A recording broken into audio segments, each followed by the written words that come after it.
All right, I think we're live now. Hello, everybody. Or no one. Or no one. Watching Yeah. ourselves.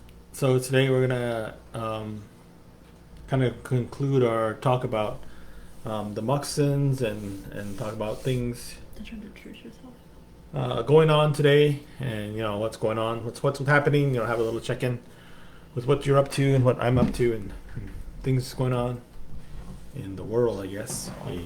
Hello, my name is Richard DeCrane. Yate Shea Richard DeCrane and Che. Kiltinchini Bashchin Gagin Ashi Dashiche Gagin Dashnala Kotea Daneanchle. Aro Le Tayara is Nasha Kotea Daneanchle.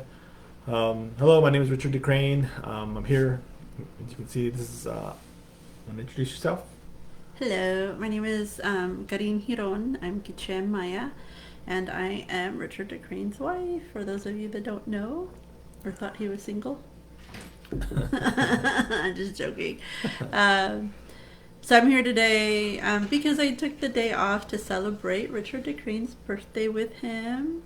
Yay. So for those that don't know, today is Richard DeCrane's birthday. He is 45 years Yes. old today. 45. And Thomas, can you hear us okay? Yeah. and I had asked him if he had talked about these little baby moccasins that he showed during his first moccasin class, like back in December. And so these tiny little baby moccasins were actually gifted to Richard when he was born.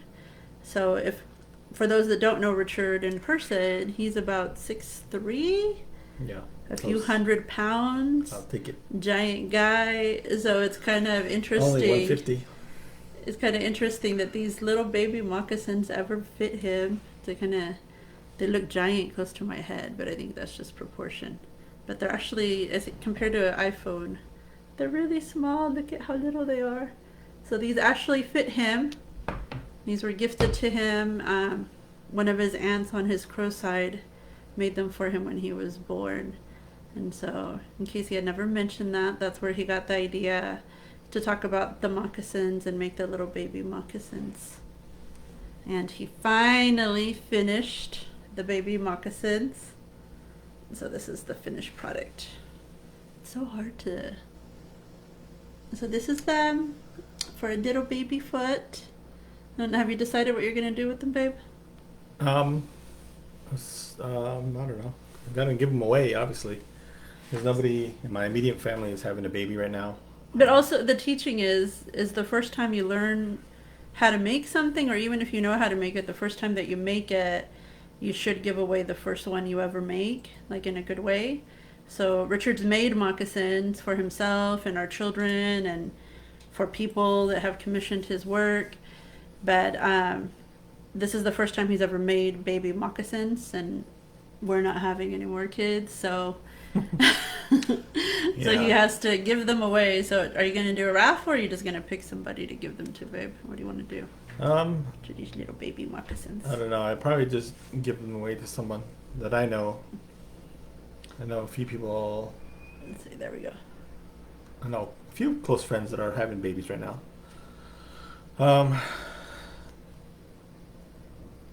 Yeah, it looks exciting. And if you haven't figured it out, I know a lot of people on the Facebook land has already figured out it's my birthday today. Thank you to all the people that have already wished me happy birthday. I really appreciate it. I started my day off pretty good. It's good when you have a good, loving family to take care of you, and do good things for you. And this morning my son and my daughter and my wife, they all cooked a really amazing breakfast. I don't know if you saw my post earlier, but I posted on my Facebook page the meal. My son made waffles. He has this little small, tiny little, it's only about that size, waffle skillet, and he made breakfast for all of us, including myself. And my daughter also, cut up strawberries and bananas, and my wife also made some strawberry mix Strawberry syrup to pour on top of the waffles. It was so good. Daughter also made Thanks. eggs, I think all the food. Then, oh, Karen also made me a nice shake, nice nutritious protein. What kind was it? It's like a green. It's a green protein or a green smoothie. It's like Yeah. spinach and kale and mango and Nice. pineapple. Even though he's allergic to pineapple, he says he still drink it. Nothing happened. He's still alive. Yeah, it was very delicious. And then Yeah. I made hash browns from scratch. I had to Oh, yeah. peel the potatoes, shred them Old myself, school. squeeze all the water out of them, and then fry them up myself. They're pretty good. They're all right. We like IHOP better. I think we need to add some bacon to them. Bacon grease. Bacon grease. Drench them in bacon grease. That's how you do it. So, one thing that I did want to say, so something that we do in our family is for someone's birthday, we like to tell our favorite memory about them. And I know that for some people it's really stressful, but I always think that if you spend time with people, you'll have a lot of great memories with them. So I was going to share one of my favorite memories. I have so many wonderful memories with Richard. He seems very mellow when he's live, but he's actually really outgoing, always joking and teasing us. And I think that he's what makes life exciting. I like to plan and organize and make sure everything's running smooth. And he's like, let's just go and do something. So one of my favorite memories is when I first met Richard. We were young.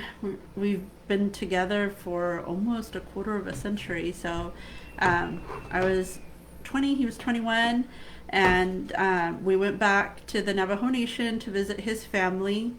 And my niece and nephew were staying with me at the time, so they came with me as well. And everybody thought that I had 2 children, which I didn't. But anyways, so we went to the Navajo Nation with him to go visit his family. And I grew up in the city here in San Diego, so I had only seen horses like at the fair, or my dad and I, we would go detail like these giant horse trailers for the racetracks here in San Diego. But those horses are like $1 million horses, like What? they're thoroughbred horses, like, you know. But anyway, so those are the only horses My I'd ever horses were seen. $1 million I had never been able to get close to horses them. too. But so anyway, so we go back to the Navajo Nation to go visit his family, and his family has like a ranch in Standing Rock, New Mexico. But then certain times of the year, they'll take the horses to some mountain. Where's that mountain? That mountain that you guys take the horses up to. Narbona? They always just say the mountain. Narbona Pass. To Narbona Pass. So they're taking the horses to Narbona Pass, and you know, my niece and nephew are with me, and we don't know what to do because we're city folk. So we're just sitting on a log, you know, watching all of this happening, and they're taking the horses out of the horse trailers. You know, we're just sitting there like, okay, whatever. And then Richard's dad was saddling up his own horse, his dad's horse. And so he tells Richard, do you want me to get you a saddle? And Richard said, no. And then I'm literally sitting there with my niece and nephew next to me. And all of a sudden, Richard comes running by. So he tells his dad, no, don't put a saddle on my horse. He comes running by, literally jumps up in the air and lands on the horse like this, like something out of a Western.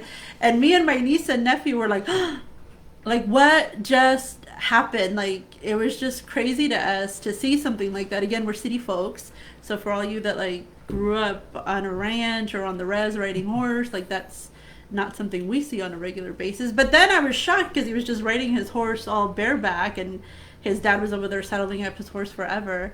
And so that's one of my favorite memories, not just because of what Richard did, but then his younger brother, JR, because my niece and nephew were all shocked, and his brother JR just says, show off, jealous because of Richard's skills. But that's, I think, forever will be one of my favorite memories of Richard, because he says that he's been riding horse since he was a baby with his dad. So it was really nice to see that, you know.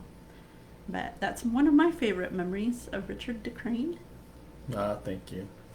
Just say hi to my sister Rosanna. I see her. She's tuning in. She commented a couple times. And she said that he's an Indian cowboy. Yeah, more Indian than cowboy. I always like to point that out. And I guess he looks just like his dad. As he gets older, he's starting to look more like his dad. Yeah, my dad had a mustache. Not the goatee though.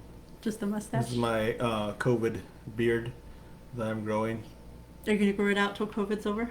Yes. So, Or until powwow started up again. Whatever comes first. but another thing that I wanted to mention that's really special about today is that today is also my abuelita, my grandmother's birthday. So for the longest time, my grandmother actually lived with us for 11 years with Richard and I, with our little family. And that's, I think, one of the reasons I also love Richard so much is that he's always been so gracious towards my family. And I know that in the Indian way, we always say that, we'll be there for family. But a lot of the times that's, lip service, but every time someone's needed a place to stay, not just in my family and his family, he's always opened up our home. Even to our powwow family, I've come home and found people, and I was like, what's going on here? Like I'm at work and I show up and there's people in my house. And he's like, oh, they're here for a powwow. Or we have friends, really close friends that we consider family. Whenever they'd be doing like construction work in North County, because we live in North County, San Diego, they would ask Richard if they could stay at the house. And I guess that's why everybody asks Richard, because they know he'll just say yes. But anyways, my grandmother lived with us for 11 years, mainly because it was Richard's idea for her to come live with us. So it's always been very special. But during that time, Richard never got to pick what we did for his birthday, because since my abuelita was the elder, she always got to pick. So we would go to restaurants or we'd have barbecues, whatever it is that she wanted to do. Like we'd go do barbecues at the lake or go to the beach. And so it was funny because it's been 10 years since my grandma's passed. So 10 years ago today, we asked Richard, well, what do you want to do for your birthday? Now you get to pick since abuelita's not here.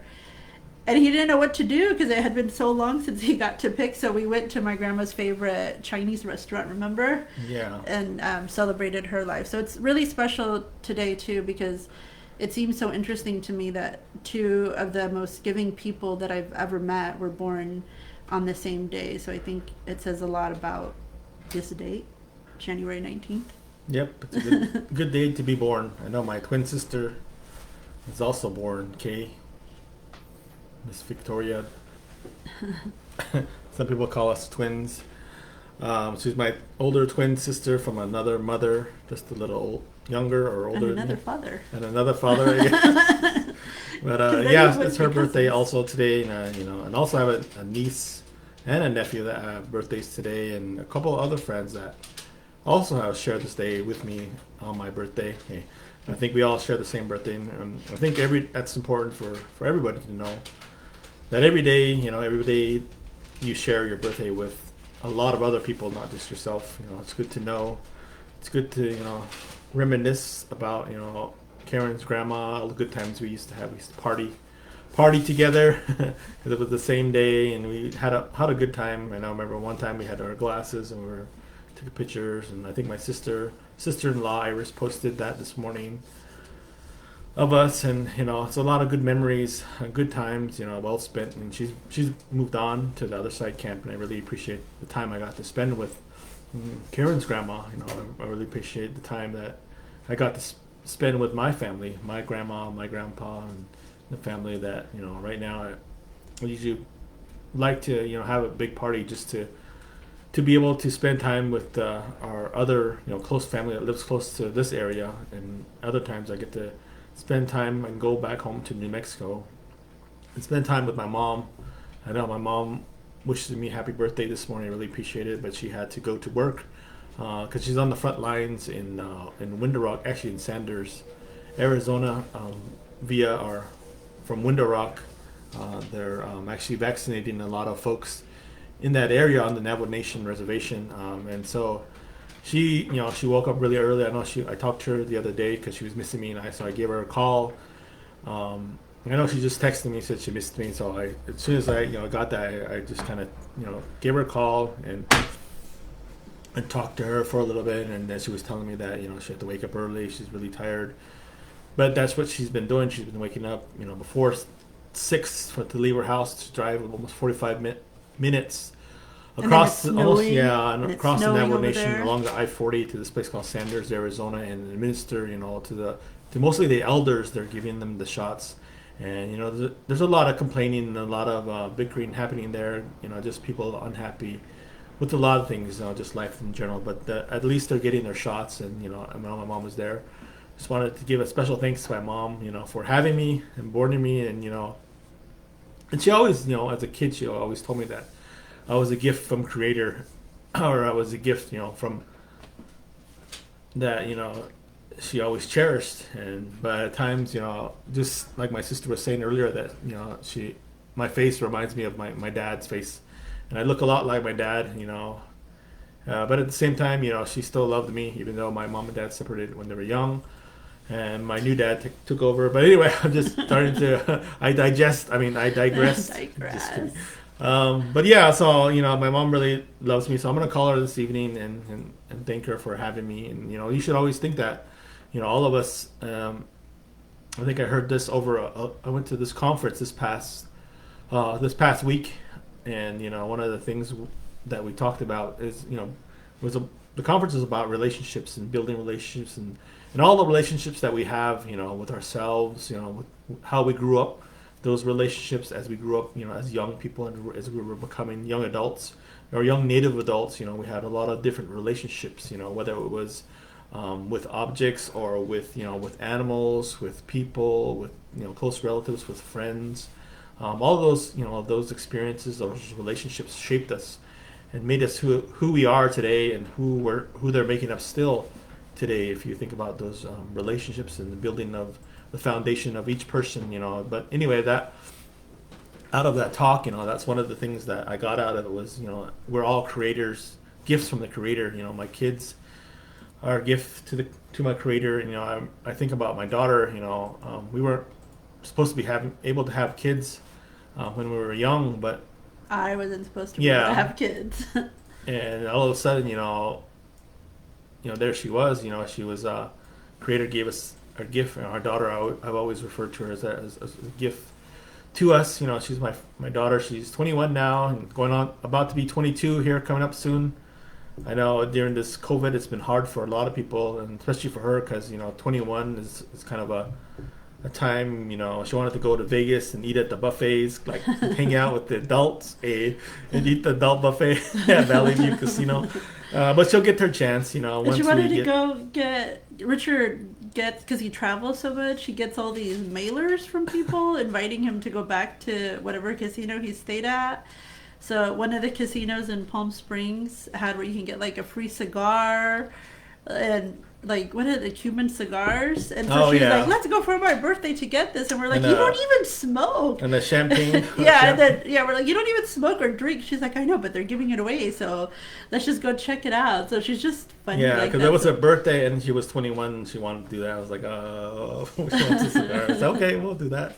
But we didn't get to it because of COVID, everything, all that COVID happened, and we've been staying home safe and taking care of ourselves and taking care of each other here. And of course, my son Thomas, a lot of people know him. He's also a gift from the Creator that I really appreciate, and I really give thanks to the Creator for giving my two children to me. And also my wife Karen, she's also a gift from the Creator, because when I met her, I was going through some hard times. I lost a really good friend while I was in the military, and at the time, me and Karen started seeing each other, and eventually we started dating, and we became seriously serious.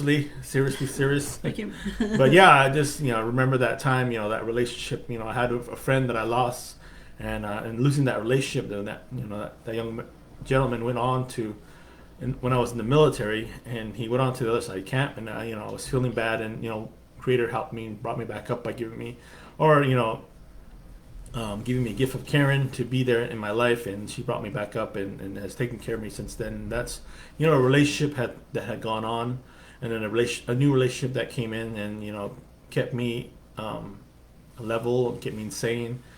I know I have a lot of problems with PTSD via the military, and also PTSD from being just native multi-generational trauma PTSD. And so, at that time, I really needed her, and she came into my life, in my relationship.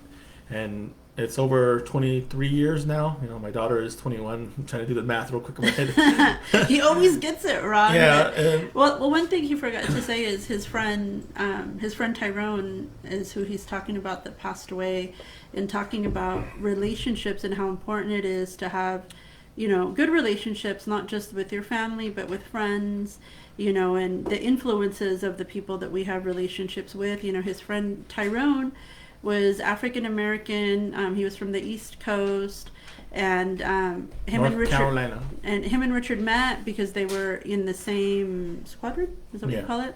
And one thing that really stood out about Tyrone to me, because I got to meet him before he passed, was that Tyrone, people have all these stereotypes about people in the military that, when they're, docked, when the ship is docked, they're out partying, womanizing.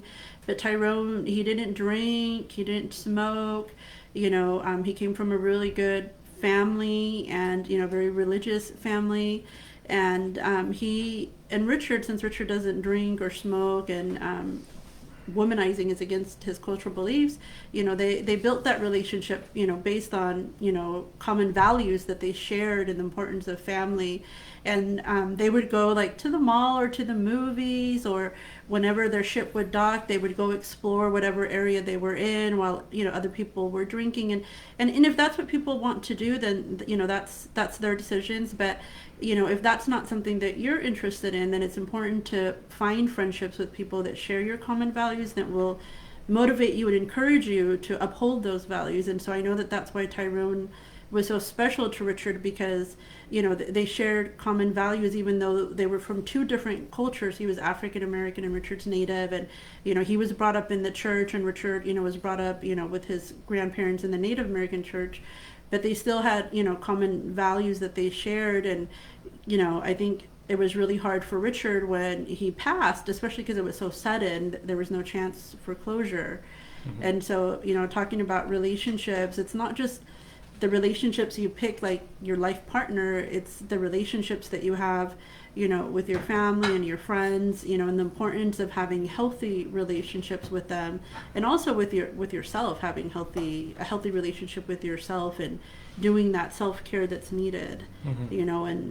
And for people, like us, that we don't drink or smoke or do drugs, things like that, our self-care, is really important to us. So we only invite people into our home. We have friends that are in recovery, and we do what we can to uplift them and encourage them and motivate them. But as far as for us, Richard talked about, when we were young, we found out that I was pregnant with our daughter, and we actually found out I was pregnant when I was already 4 months pregnant with her. Like, she had been with us that long, and we had no idea.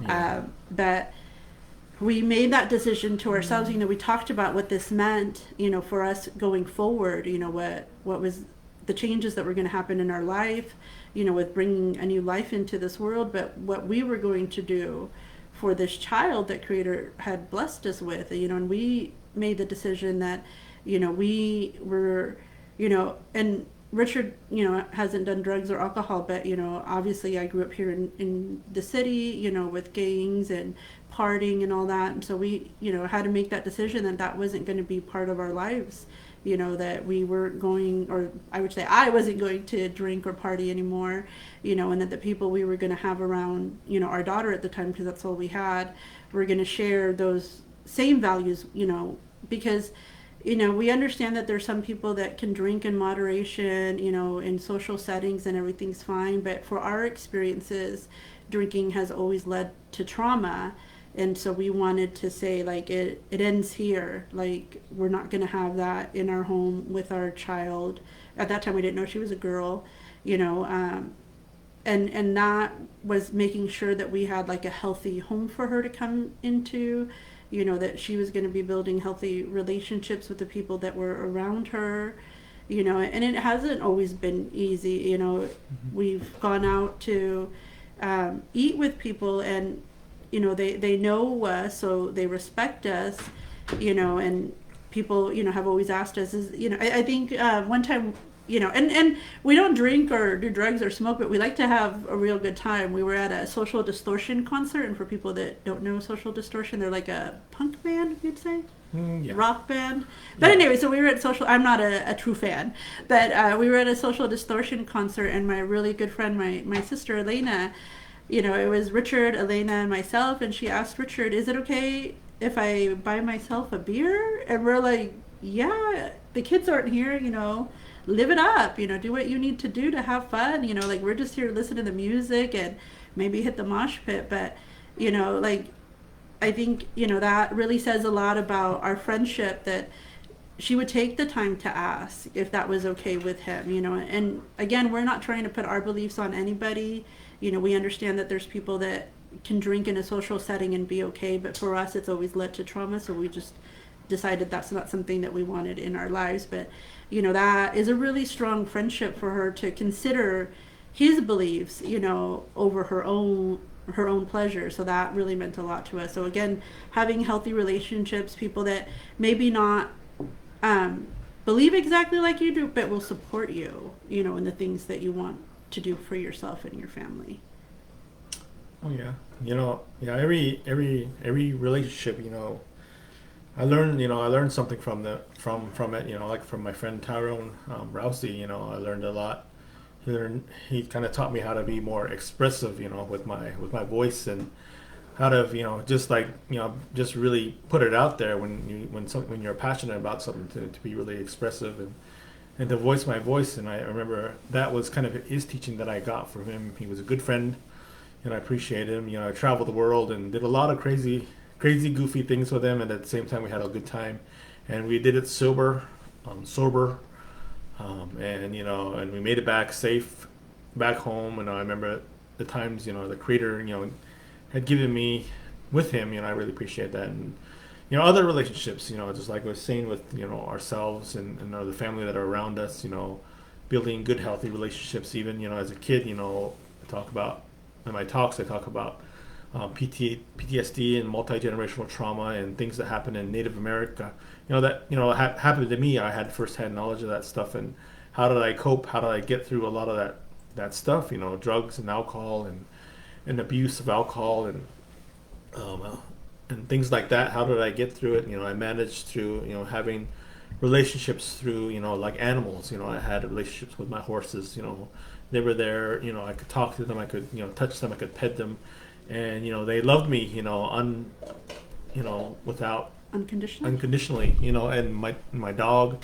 I say my dog, but it was actually my cousin's dog. He left, and I took over it and became my res dog. His name was Bo, and he was there for me when I needed him. We hung out, and I could pet him, and he was always happy to see me. I had cats, and I had chickens. I had all these different animals that were therapeutical to me, that really helped me growing up as a kid, dealing with these lateral traumas or oppressions, as they say. That's interesting that you bring that up about the healing power of animals, because I think traditionally Native American and indigenous people, sorry, I got tongue-tied, have always seen the value in our four-legged and even our winged. Sorry, English is my third language. People, our feathered relatives, and so we've always seen the value in the relationships that we have with them. And it's just been recently, like in the past few decades, that Western society has started seeing the value of like animal therapy. Like even now, we know friends that have emotional support dogs, emotional support cats, but we've always, as Native and Indigenous people, we've always known the healing power of our four-legged friends and our wounded friends, relatives, not friends. And so that says a lot, about, our teachings. I think we were listening, or earlier I was listening to a conference for work, and they were talking about how when we talk about people of color, black, brown, and red, that we always talk about, the atrocities that happen, but we never recognize, all the resiliency and the knowledge, and this is like ancestral knowledge that has been passed down to us, and people always, want to come through the narrative of a deficit and the trauma, but there's so much, in our cultures, in our native and indigenous cultures, and I just wanted to point that out, how you brought up that you had really good relationships with your pets, because that's something we've known, since time immemorial, and Western society is just figuring out these days. But I know now, like here living in the city, in the urban area, or in the city area, with my kids, we can't have pets in our apartments, or so we have to pay $500 for an animal, and that's too much for us to spend. We're paying. That's out of our budget. Yeah, it's out of our budget. Just paying rent here. How about are canceled? Expensive. Yeah. Extra budget. So like animals like that are kind of out, and for a while there, my daughter had a cat. We had a cat when she was growing up. We also had a little hamster, a little dwarf hamster. It was fun to have that little hamster, but it died. We took care of it. It was a lot of We good had times. fish that We had froze to fish. death. We had fish. I always had fish. Even in the military, had a big old fish tank in my little room. And I don't know. I just like them. But my son, he when he came along, he had a lot of allergies to different animals, and we couldn't have those things because we were still just figuring out how to deal with some of his asthma and that. Allergies, yeah. But we've come a long way, I think as parents, like we were saying, we were young. Actually, when I think about it now, and I think about my daughter right now, who is 21, going on 22, that's how old we were when we had her. We had her. I was like, oh man, I'm so I was really so young. Thinking about it now, 45 years old. I mean, last year I was the 44, sacred 44. This year I'm 45, so it's 45, still alive. That's my new saying. Yeah, so I'm just happy to be here. Happy to spend another day, another month. I know today here in San Diego, it was like in 80s this past week. 86 was the high, and today it's kind of windy and overcast. It's not very 60s, nice outside. It's raining. If you hear whistling, I know my last talk, these kids were fighting downstairs. These kids are all getting homeschooled, and these kids were, I guess, on recess or something. But they're fighting downstairs, and they're fighting in our little walkway, and then my wife comes home and chases them away, and I chase them away. And the funniest thing is my son also disciplined them. I guess they were fighting or something with each other. There was a naughty boy. He was trying to stab a little girl with a fork. We're still we've come up in the world, but we're still a little hood here where we live. So he was trying to stab one of the girls with a fork, and when they're acting out, no, it was a real fork. Oh. Richard or Thomas said. But when Richard's home, when he's not at his wood shop, he'll be like, "Hey, knock it off," with his deep voice. And so I was in the back room with our daughter, and all of a sudden we heard Tomas with this deep voice, because he has like a little bit of a high-pitched voice, which I guess is good for singing at this point. But out of nowhere, he mustered up this really deep voice, and he's like, "Hey, play nice." And we were laughing. We're like, "Was that you, Tomas?" And then he told us what he saw, that little boy was trying to stab a girl with a fork, and of course, we praised our son, because we've always taught him to speak up for those, that maybe can't speak up for themselves, to always do good in the world, that when you see an injustice, even if it's a fork stabbing, to get in there and say something. So we were really proud of him. But yeah, right now it's the wind howling. The children, I don't know where all those kids are. They're indoors somewhere. Yeah. They always come out at night, which is also weird. I know. I'm like, don't you guys gotta go home by the time it's dark? I think I used to play at night. I know earlier on Facebook, one of my good friends from a long time ago, when I was a kid, he used to always come over and knock on the door and like ask if I could come play. Like my buddy Jason. And I just texted him, "Hey, you want to go play outside?" And we used to play outside all from the beginning, early in the morning till the end, till at night. As kids, out in the res, it was, I guess it's a little different. I don't know if it's a little safer. But here in the city, I wouldn't leave my kids, to play outside at night because it's really scary with all the, kind of weirdos that live around, including myself. But yeah, it's just a little scary to hear. And, these sometimes, I just think about, the parents, they should be watching their kids. Here we're yelling at the, like, I don't know, some Navajos and some Indians yelling at the little kids. But anyway, it's just kind of funny. We're just like their aunties and their uncle, Yeah. We just dubbed ourselves auntie and uncle, and I guess Tomas is now older brother since he's over there regulating the Yeah. neighborhood kids. I think You maybe I miss powwows because powwows I would yell at other kids running around randomly too, and like, "Hey, I know your mom. I'm gonna tell her right now."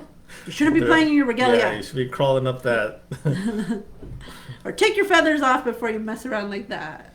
But anyways. Yeah. But one thing I did want to bring up, Richard talked about, how when a child is born, they're a gift to us from Creator, and, obviously Richard and I, like he said, we were really young, when we had our first child, our daughter.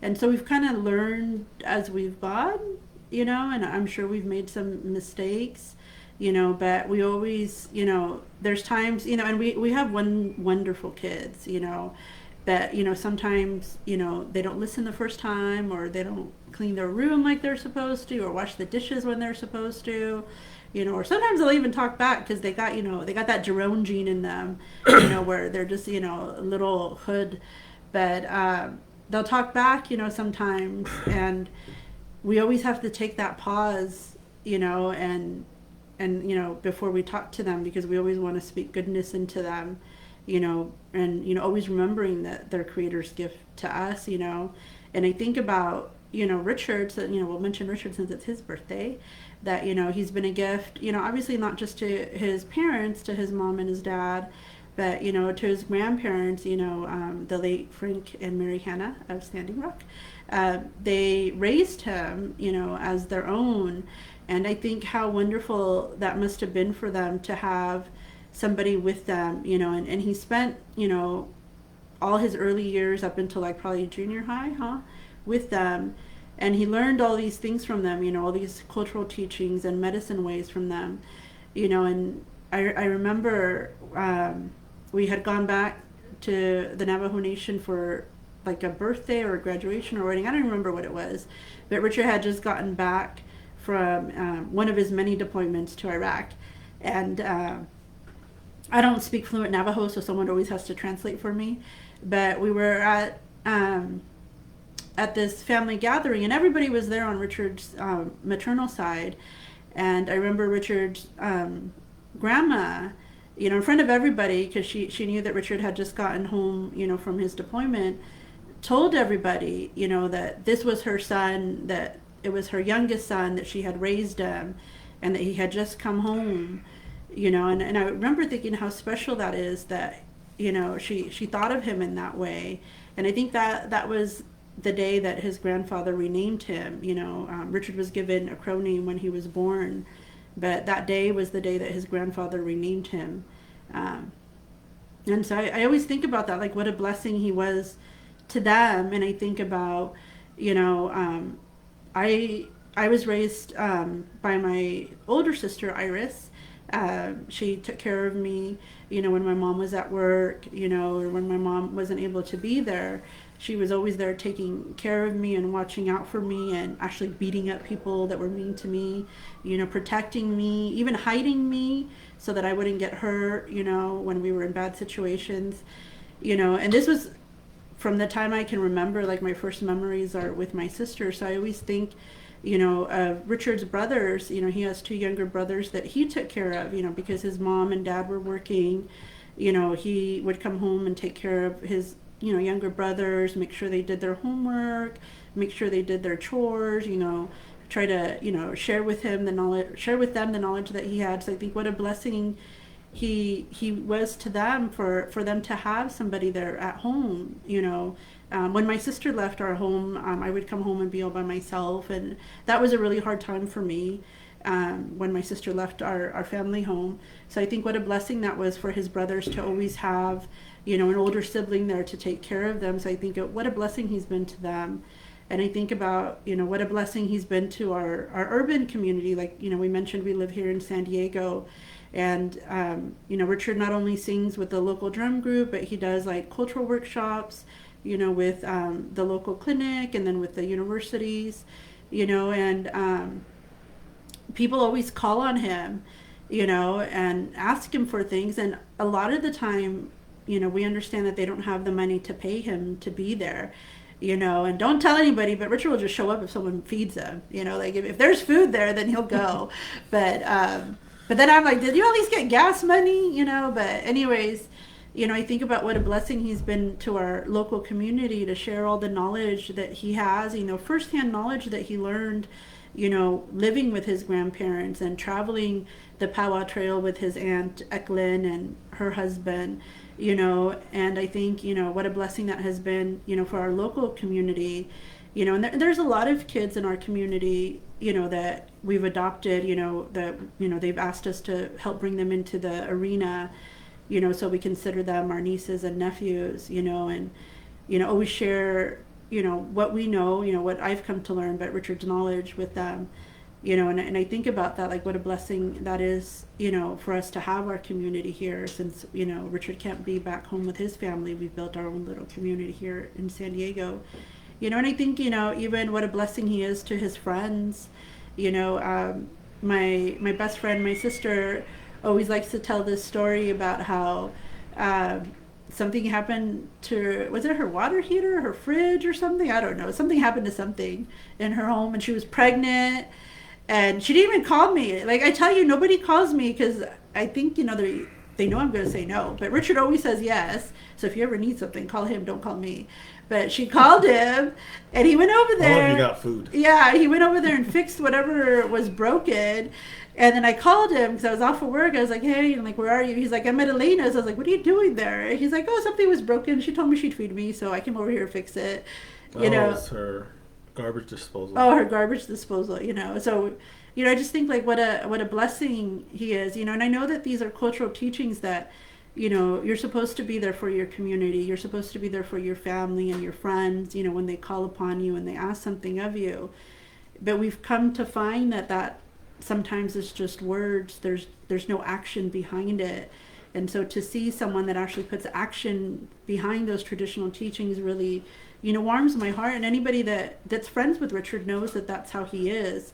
He gives and gives, and sometimes that means that we go without, but he gives, and so, talking about how, when someone's born into this world, they're a gift from Creator. They're not just a gift to their family, but they're a gift to their community and to their friends. And, and for the young ones that are watching this, remember that, you're a gift to all of us. You just being here is a gift to us, and our hope is that, our younger generations, not just our own children that we've given birth to, but the younger generations that we mentor will carry on the knowledge that we've shared with them, that they will carry on these teachings. And, and that's how they're a gift, because they hold everything, all the knowledge, if they choose to. So, young kids that are watching, remember that you are sacred to us, you are important to us. And even though we can't see you because powwows are, not happening, or we can't go to dance class, that you are loved and you are missed.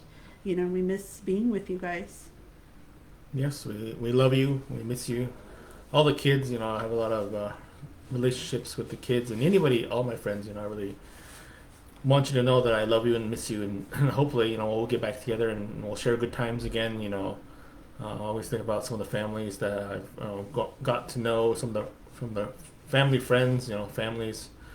I miss seeing them. I miss, being around them. I think a lot of us are in that same boat. And even this whole year, during this, pandemic, I really didn't talk about it too much because I didn't, want to talk about negative things, But I missed a lot of ceremonial stuff. I didn't get to go back for a lot of things, that I normally go back and participate in a lot of the ceremonial things and what that brings to me, to my heart, to my well-being. I didn't get to do all that, I didn't get to get all that. I think I didn't really realize that until this past week when I went to that to the Native Wellness conference, Native Wellness Institute, Healthy Relationships Conference. It's a GONA, or a Gathering of Native Americans, where I needed that. I needed that, to get back into, I was missing a lot of ceremony. It's basically a ceremony within itself. It was a renewal of the information that I know. It was a training, of things that I know that I teach that I've been, talking about this whole, pandemic. If you go to the Native Wellness, they have their power hour every day at 12 o'clock. It's free. It's a Native run organization.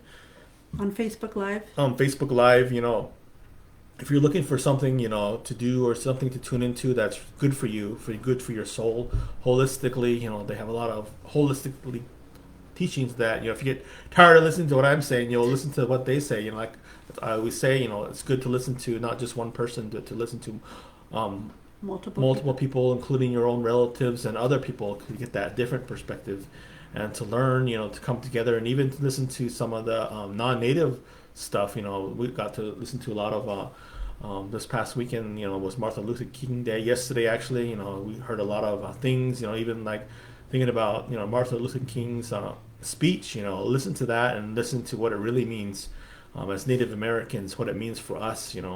Have that understanding of what we went through. We weren't slaves. Well, some of us weren't slaves. We did have slaves, and there's a whole another story about Native Americans, how how what we went through, and their story and our story is a little different, but a lot of it's the same. Colonized by the colonizer, and think about all these things, and I just give thanks to that time I was able to have last week in that conference, to kind of renew myself, to it was, for me, it was kind of a ceremony, to get back that healing that I needed, to be with like-minded people, all those people that or in that training are a lot like me, like Karen was just saying. They give to the community, they're active in their community, they have they have different cultures, that perspectives that are that are shared with them, that they're given to the people for free, and for healing, healing, and healing of ourselves, our soul, our holistically teachings. Tune into that. I always tell people to do that. I kind of did the little baby moccasin, so we have something to do while we're safe at home. As you can tell, I wanted to talk a little bit more about it. I don't think I told everybody about the tongue, so I'll talk about that really quick. I think we got 5 minutes. I added the little tongue, and then the inside I sewed it. I sewed it up. I kind of was doing a whip stitch before, but then I changed my stitch to kind of like, I don't know if you can see, but I also added the I didn't like the way it looked with the whip stitch, so I added the little insert that protects the sinew, or the string that's in the inside. There's this little insert. You just add a little strip of moccasin leather in between it, and that protects. I think that's, when I think about my teaching and my talk, I think that's me. That little insert that you put in to protect that sole or that moccasin, and that's to keep that that fabric of our education, to our holistic approach, our teaching of our indigenous knowledge. And with that, that little strand is so important, that it keeps the strings together. It keeps our lives together. It keeps our community together. And it's without that little strand, that little piece of leather, our culture, our fabric, and these moccasins won't last as long as they do. And that's really, really impactful. It makes a huge difference on how long our culture will last, or our moccasins will last. It makes that, even though it seems almost insignificant, you just think, why do I put that in there? Why is it even there? It makes it look good. At the same time, it makes it will last much longer, and much like our culture. I think my point was. And so some little kid's gonna get gifted with these. I'm gonna give it away to someone, just to let you all know. And if you were able to make your moccasin, that's a good teaching to learn, that I've learned from my elders and my teachers. As I learned how to do beadwork, from my aunts and my uncles and my relatives, and do the craft work, and that keeps me sane. That's very therapeutical for me. I know my wife does a lot of beadwork too, to help her therapeutically. And we do a lot of, like if you see behind me, a lot of painting and things that you can do for yourself. But I think the most important thing is that I love you guys, and I really miss and can't wait to share a lot of good times with everybody. And thank you, everybody, for I see Sam and Carolyn, Carolyn, And I'm not sure how to say their name. Nakai, I thank you for the birthday wishes. And I thank don't you pronounce that either. for my wife for being here and doing the talk with me. I kind of sprung it on her. I said, hey, why don't you come and talk with me? I really enjoy listening to her. Not to I don't know, just I love having her here and this being able to talk and share my insight, my native insight with everybody. And hopefully that helps you, and at the same time it helps me get that out and talk about. That's very important, just to get if your things are bothering you, get out there and talk about it and share with people, and let people know, and also know that we love you. Like Karen was saying, we all love you, and it's good to see you guys. We'll see you guys soon on the Powwow Trail. We'll see you out there at the schools, Or next week on or Facebook next week Live. on Facebook Live. I think next week we're gonna do something a little different, but maybe it's gonna be all the same. But one last thing I wanted to bring up is, since Richard mentioned Martin Luther King Day, pretty much I think probably for the past, I don't even know, probably decade, every Martin Luther King, we usually participate in the MLK parade here in San Diego. And so, there'll be like a drum group in the bed of a truck, and then all the kids will dance behind the truck. And it's really nice, to be able to do that with our community. But since we weren't able to do that because of social distancing, Martin Luther King Day is also a day of service. And so, they call for people to get out and do something in their community. And I know that because of the pandemic, we're very limited on what we can do to help our community. And I know Martin Luther King Day has passed, but, Native and Indigenous teachings, are always that you should be doing works of service in your community. And so yesterday we spent MLK, at a local elder's house, cleaning up a little bit. Richard and Tomas go there all the time. That's where Richard's wood shop is. But they also do yard work for one of the local elders. And so Tomas was giving me the tour of everything that, they've been doing over there, all the landscaping, clearing out, weeds that could be like a fire hazard. They even took out like old tree stumps. And so the reason I'm telling you this is that, we can't visit, with a lot of our elders, but there's still things that we can do for them. We can deliver food to them. I went to Costco, and so I called, my mom, and asked her if she needed anything. She wanted coconut water, so I delivered her coconut water. So reach out to people in your community, if you can. Like, I know that during this pandemic, like Richard mentioned, has been a very difficult time for us. We struggle with mental health, unfortunately in our family. It runs in our family. So, we've been doing what we can, what's in our capacity, and sometimes we have to recognize that, we need to heal ourselves too. So if you're able to, if you have the capacity to do it, then, think about different ways that you can help out, people in your community, your elders. I was really moved. We do our paint nights, like you can see, and for Christmas, Tomas, gave a painting to one of our community elders, someone that he adopted as a grandpa. Just one day he told me, that's my grandpa. And I was like, okay, and it's just someone he sees at the powwows all the time, and so he gifted him a picture, and it wasn't, anything really expensive. Obviously we had to pay for the canvas, but just to let that person know that, he's thought of, that he's cared for, that we miss him, so think of things that you can do in your community where you're not, jeopardizing your health or anybody else's health, but, something that you can do, either for your community or community members, to be of service. And then just to remind them, when we do acts of service, they're pretty much acts of love. When we do things like this for people, it's reminding them that, we love them, that they've been thought of, that we care about them, so think of a way that, you can do something, even if it's just mailing a letter to somebody, again, if you're able to, if it's within your capacity. I know that a lot of people are struggling, but if you can, if you're struggling, take the time to do what you need for yourself, to take care of yourself.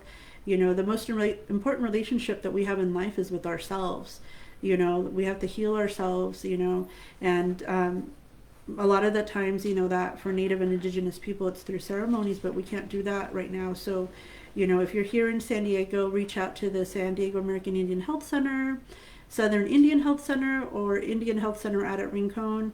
You know, they have a lot of services that they can offer. If you're not within San Diego, you could always call 211. I think that's a national or statewide number, and ask, you know, for support services that way.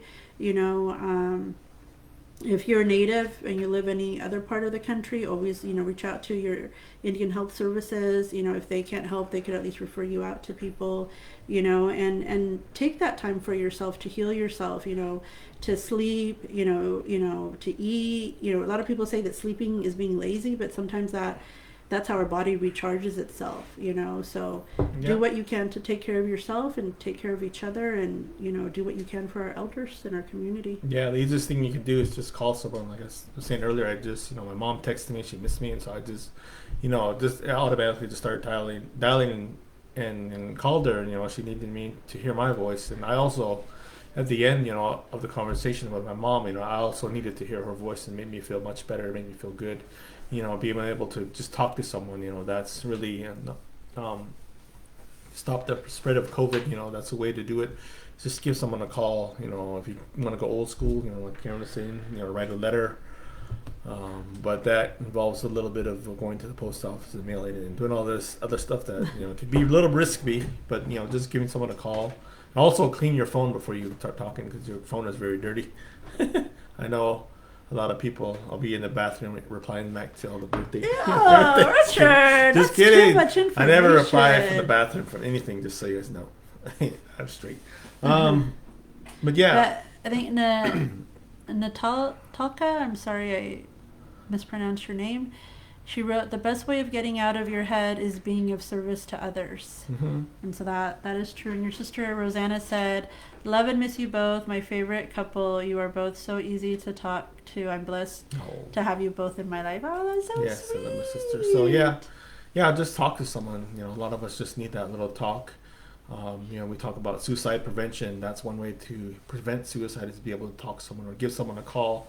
You know, elders, you know, need to talk. You know, I know I called my niece actually calls me out of the blue. It's just really funny, and so I listen to her. You know, I don't interrupt her. I just let her talk and ask her questions, and it's very, you know, therapeutic for myself just to hear her, to, you know, to see what, even though she, you know, she just, you know, stole my brother's phone and just called me out of the blue. It's funny because they don't even know who she's talking to. Like, she gets the phone and we'll just dial Richard, and she's 6 years old? Yeah. And she'll call and talk about her pets or her life, and then you'll hear people in the background, "Who are you talking to, Asha?" And she'll be like, "Uncle." But I guess she was telling him that she was going to get some chickens or something. Yeah. And he's like, "What? I thought you already had chickens." And she told him, "Don't you listen to me, Uncle? I told you those, whether they died or they got eaten they or got something." Eaten by her dog. Yeah, they got eaten by the dog. I do listen to her, but I just like to tease her a little bit. He's always like I told you guys at the beginning of this, he seems really mellow in these talks, but he's always laughing and teasing and joking. But it's the sweetest thing, I think, to me, and it says a lot about him. You know, I'll come home from work and I'll be like, "Who are you talking to?" And he's just talking to our niece, you know, for a long time, you know, about her pets. And she was asking all these questions about a hamster because she wanted to get a hamster, even though Richard doesn't know anything about hamsters. Or do I? You did it! I'm a hamster guru. But it's just sweet, though. But yeah, you know, take that time, you know, to take the calls and reach out to people if you can. And you can call me too, but if your number looks like a creditor, I might not pick up. He doesn't pick up numbers unless they're in a contact in his phone. Yeah. So you might want to text him before you call him, because if he doesn't recognize your number, he will not answer. Yeah. And it's not because he has creditors. It's just there's a lot of robocalls where they ask you, or they tell you that your warranty's out of service or out of... Yeah, they ask if my refrigerator's running. You're so crazy. Just kidding. But anyway, that's all the time we have for today. You know, we're allotted 45 minutes, or 30 to 45 minutes, and I'm kind of going over. I just got a bunch of delays. Thank you to my sister Iris, my wife's sister Iris. She said she's giving COVID injections. I know she's one of the people that is on the front lines, and I appreciate all the service workers that are on the front lines. And those people also, you know, need a lot of self-care, self-therapy. If They you, need a lot you of know, support. a lot of support. You know, the support that we can give is being safe at home, and not being that patient that's, you know, causing all the stress. But That's also what we can do. the, you know, we talk about our medical workers, and yes, you know, they're miracle workers, but also think about the people. Like I still have to go to the grocery store and to Costco, you know, and think Hmm. about those people, you know, and like, you know, we need to be patient with them. We need to be respectful to them. A lot of the things that they're asking of us is protocols put in place for their safety. We were at a establishment. I won't mention it because I frequent this establishment, but we were We're not sponsored by somewhere. them, Huh? What is it? so we're not sponsored by them. Yeah, we're not sponsored by Can't them, talk about them. but I don't want them to throw me out either. But anyways, we were somewhere, and this lady, one of the workers had asked this lady if she could wait outside to place an order because only 10 people were allowed in the store at once. And the lady told her, you know, well, there's not 10 people here, you know, and the worker, you know, was just doing what was asked of her, you know, by her employer, you know, to keep the numbers inside the establishment low.